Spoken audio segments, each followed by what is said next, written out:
towards this, eh? Getting some land, getting off grid. I'll leave that there so it doesn't bounce all over the place. And a lot of people are doing this because it's they think the world's gonna end. And I'm not saying I disagree or agree with that, but that's certainly not why we're doing it. It's not the primary reason. I'm certainly not, governed or pushed by scarcity. I'm not afraid, right? That's the bottom line. I'm doing this because it's just a sense of purpose. I live in a city. I don't like to volunteer because I don't like people all that much. I'm good. I'm a nice person, don't get me wrong. But I'd rather be doing my own thing right now than having to listen to other people's BS. Oddly enough, that's the job I've chosen, helping people. So when you don't have purpose, you live in a city, not even cutting your own grass, not even shoveling. Not that I would, because then, well, I don't have the machines out there anyways, but still.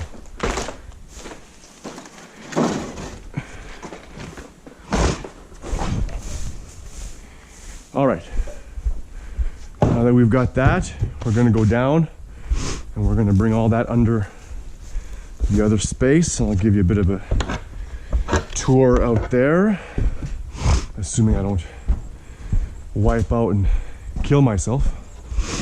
Okay, let's just take this twine here, hang it somewhere.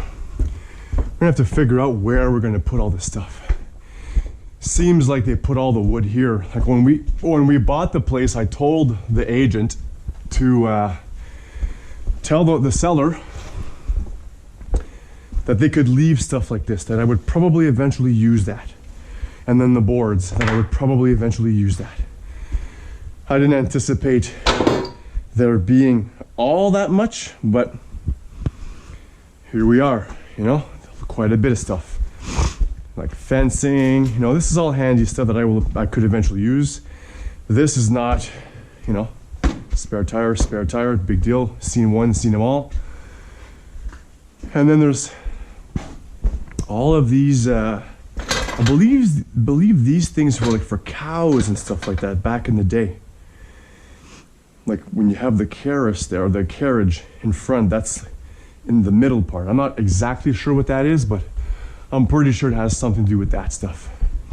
And then, as I showed you one of the last times, put my Uncle Ray here, my godfather, passed away, I don't think it's 2 years ago, but quite almost there. And my aunt gave me this portrait to hang in my barn, and I think he's watching over me because he was a farmer. As you can tell by the picture, he loved horses. He had a couple of his own. He even had a sugar shack, to produce maple on their own property at one point. So, very nice man, very stoic and respectful. I looked up to him a lot. And even though I'm sure he had his wild past like we all do, long term, he turned out quite well, quite good, calm. Just wanted to live his life the way he wanted to, So I find inspiration in that stuff. And I can relate, I can understand. It resonates with me. The possibility of just hanging out and doing manual labor with no real deadlines, just doing it as you go. There's tranquility in that. And again, also a sense of purpose. If you don't have a sense of purpose in your life, whatever that's going to be, you're gonna struggle. Because let me tell you a little something that you probably already know. If you are living your life solely for the purpose of the pursuit of happiness, the seeking happiness and pleasure and joy, you're gonna live a very vapid life. You need to have more than just happiness. Look at how our society's become a bunch of fat cows. That's a lot of people pursuing their happiness, you know? So you gotta be careful with that. Life is not just about happiness. There's a lot more to life than just happiness. Purpose is important. Oh, he's back. Purpose is a big one. If you don't have purpose, then that could be anything. That could be anything at all.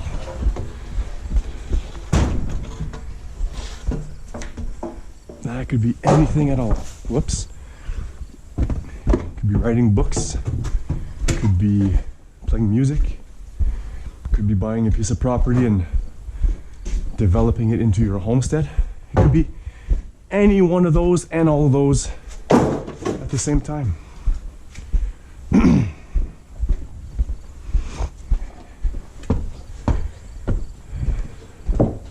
That's the heaviest one. This is heavy. And then these ones there, I could see myself maybe using some of these to make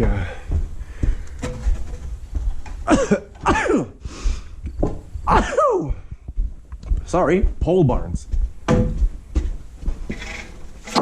Yeah, we'll put all the wood here, and then I have a couple of skids, and I noticed that they have some tin up there.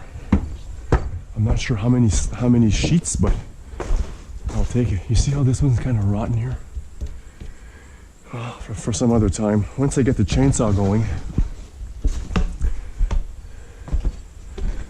I may be able to make some logs out of that, but we'll see. There's a big fucking nail there. One of the primary reasons to remove all this stuff was not only was it like in the way, but my daughter and wife were out there shoveling and moving hay, and if they fell on that, you'd hurt yourself. You'd be getting a tetanus shot for sure.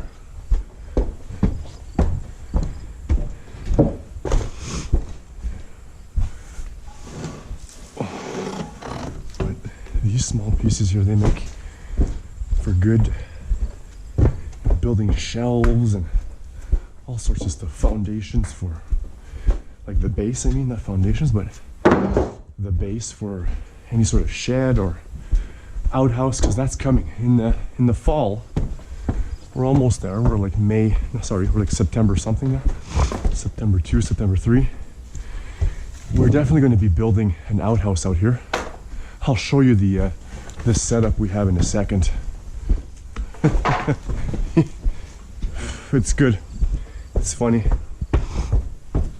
Part of it's over there. That gray thing over there, part of it's there.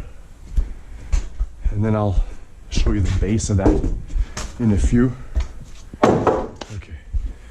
It's started to get hot, so I'm going to take my shirt off here. My long sleeve shirt.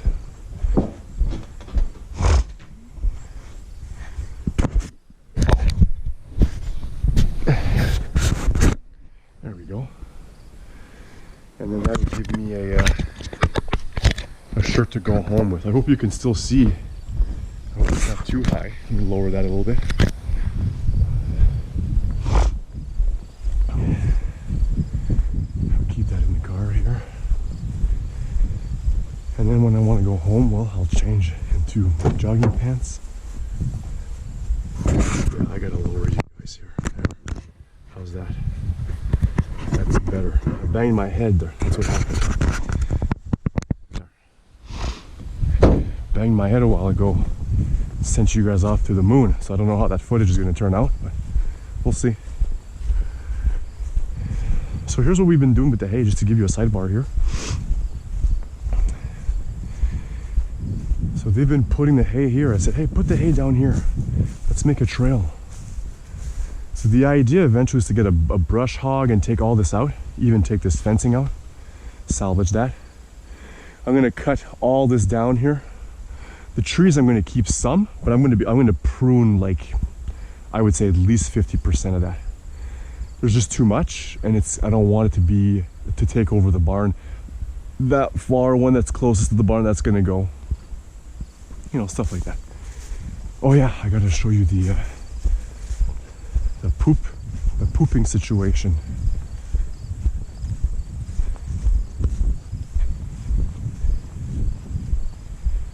So this is basically the reservoir, which has been cleaned thoroughly. You can still hear a little bit of vinegar in there. I told my wife, I was like, well, we definitely need a place to go. Like, we can't just like poop in the woods. Like, that's not fun. So went on Facebook, found this brand new in the box, and then what you do is you turn that board, you lay that on here like so, and then you make sure that this is in place here. You clamp that. There you go.